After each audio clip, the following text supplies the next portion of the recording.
Well, we've challenged American history and economics 101, so now it's time to look at civics 101. This lesson suggests that what we think about our government is off base, and we need to adapt to the truth so we can understand what happens in the world rather than endlessly yelling back and forth between Democrats and Republicans. The previous lesson explained the truth about our monetary system, shown here, and briefly mentioned that we are governed day to day by these people. And all of this is dramatically different from what passes for conventional wisdom.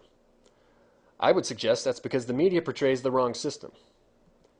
It projects this little pyramid in front, suggesting that the government's in charge and corporations are beneath it, and then all the people are at the bottom and have power over the government. But the real power structure here is hidden. And once every 4 years, when it comes time to try to be serious and participate in government, the media portrays the corporations as the enemy of the left, and it portrays government as the boogeyman of the right. And that if we just get the one right person in a distant White House, then all our problems will be solved. But of course it never works because these people aren't really in charge. You know, like this guy a while back who was quickly replaced by this guy on the left, then we swung back to the right, and then back to the left, and we wonder why nothing ever changes. At each shift, popular opinion thought we'd fix the system. Politicians talked about hope and change and got us all excited, but they don't really run things. Again, these people do. So, hope and change from the mouths of politicians is no match for the power of the bond market. And this is what George Carlin tried to point out to all of us before he passed away. Most people think he's just a comedian, but with these words, he proved he's a prophet. He warned people not to be distracted by the politicians because they're just put there to give you the idea that you have freedom. Instead, he said that we are all owned. And that may be hard to stomach, but the math of the bond market proves it because the value you create in your work all day, every day, gets cycled up to the people who own the bonds and create no value. So Mr. Carlin is asserting here that this idea of freedom, that humans have dignity and should not be owned as explained in the Declaration, has pretty much disappeared. Now the secret sauce of maintaining the system is the little-known method of long-term capital control.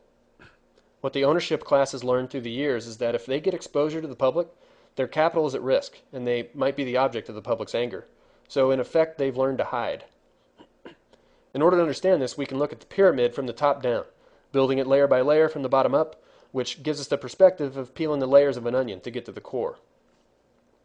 On the outside of the onion, or the bottom of the pyramid, is the public. It's all of us, and most of us only get exposed to what the media shows us. And now the media projects these people, the professional operators. These are the people who get broadcast into our living rooms on the TV screen as if they're in charge. So we might see a corporate CEO in a $5,000 suit, or a president, or another politician, or a general, but they're not really in charge. Behind all those operators are a bunch of lawyers and financiers and strategic advisors and PR professionals who hold a lot of power as they work for the innermost layer, the owners. And now, anyone can buy a bond, so we think anyone could be an owner. But the real owners are the ones who have built up strategic ability to control and exert power over this system. These are people we never see on TV.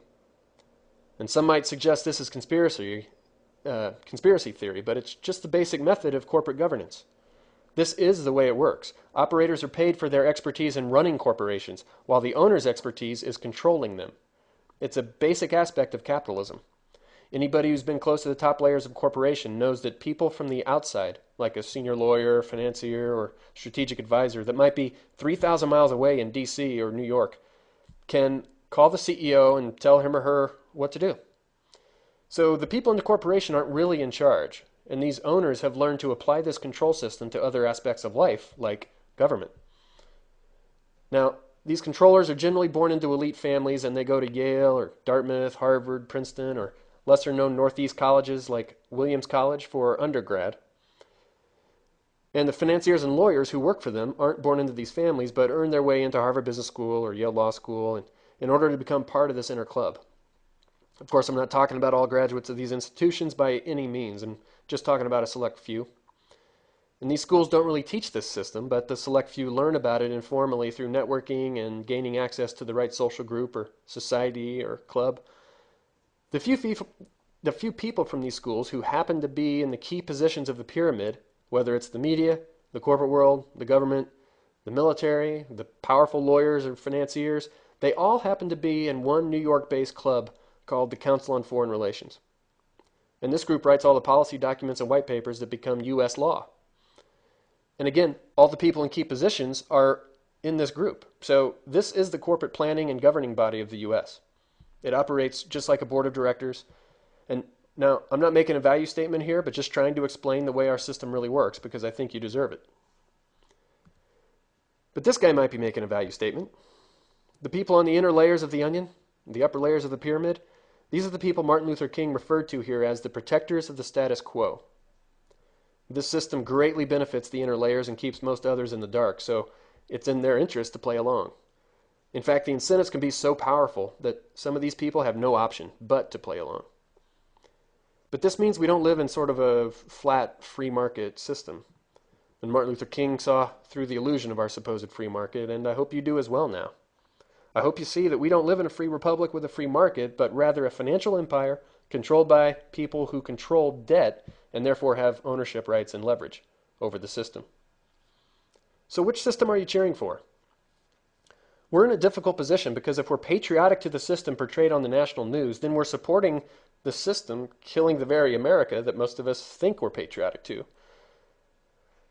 And here's a more important question. Which system are you working for? If you're working for a large corporation, a Wall Street bank, a federal agency, or unfortunately even some of my old brethren in the U.S. military, you're fueling the top layers of this empire system.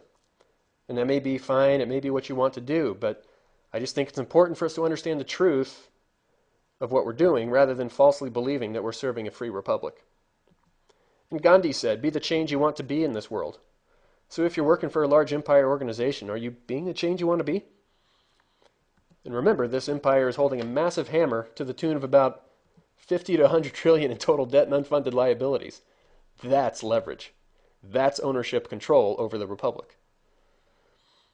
As many people have warned throughout history, way too many to include on this slide, debt is one of the best ways to enslave a country. It can be a fatal disease of republics. And so I hope this lesson has explained how our debt situation has done exactly that, and put us all under the control of those who have the leverage. This is not the governance or political system we're trained in, nor is it the system we see on the corporate TV networks, the loud cable channels, or the radio shows. None of it correctly understands our system, and therefore all of it leads us astray. I say, turn off the TV. We must start living in the real world because this system affects human life and the natural world in powerful ways we might not like. We'll cover that in the next lesson on the culture of empire.